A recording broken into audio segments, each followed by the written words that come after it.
Okay. When I was 17, I was faced with a double choice of what to do with my life as my career. I was pretty adept at reading and speaking French, and a man from the BBC came and interviewed me and some other boys, and he offered me a job as an announcer in the French radio broadcast, but not till I was 18.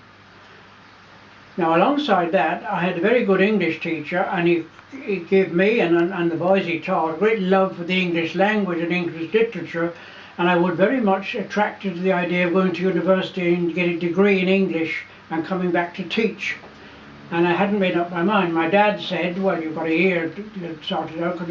So now, the school I was in, a grammar school for boys, was on the corner, the edge of London and Essex, St Bonaventure's, and it was next door to a Franciscan friary, a community. And the priests some of the priests came into the school and taught us various things. And I must say we liked them. They seemed to understand boys, and they had a great sense of humour. And one of them, Father Lawrence, who took us for singing, he said to me, when do you leave school? And I said, another year, Father, when I'm 18. And he said, what are you going to do with yourself? And I told him I had this choice. And then to my great surprise, he said, have you ever thought of being a priest? And I said, no, Father. He said, why haven't you? He said, I'm not saying you should be a priest, but surely every Catholic boy should think about being a priest, because how would you know whether God wanted to call you or not?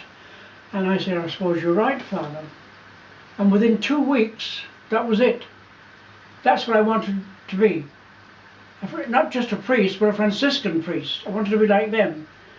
And I told my parents, and I was to apply to go to the provincial leader on my 17th birthday. I was coming up for 17.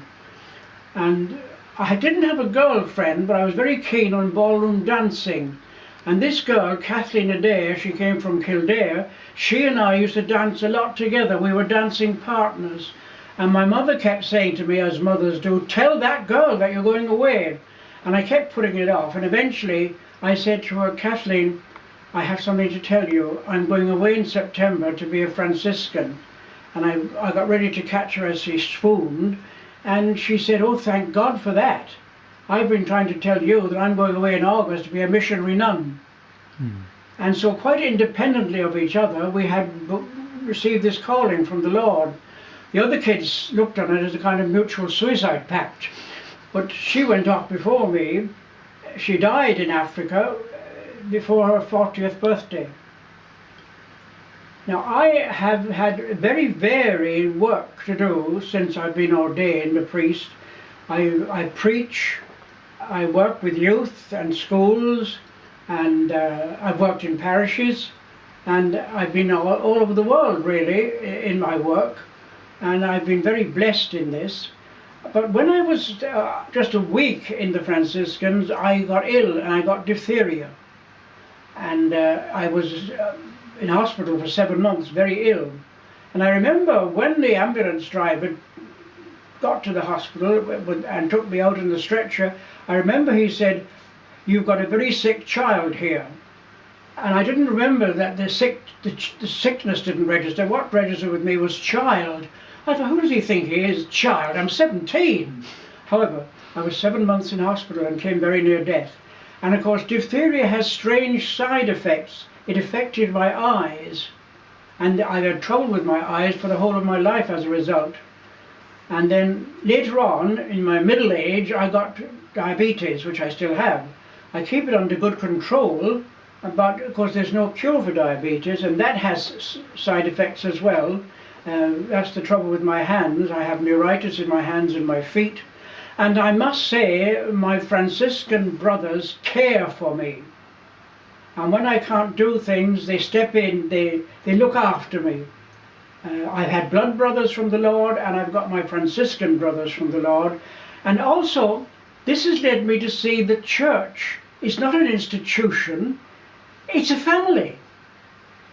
We're all brothers and sisters of one another because we're brothers and sisters of the Son of God, adopted by God the Father in our baptism.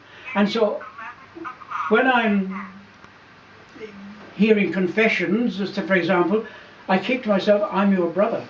you're my sister, I'm your brother. And this has had a great effect on me. I couldn't wish this any greater happiness for any young man than to be a Franciscan. See, St. Francis said, the Lord gave me brothers. Well, that's true for me. Doubly so. The Lord gave me my blood brothers and my family, and through my parents, and he's given me Franciscan brothers. And now, furthermore, he's given me brothers and sisters throughout the world in the family of the church.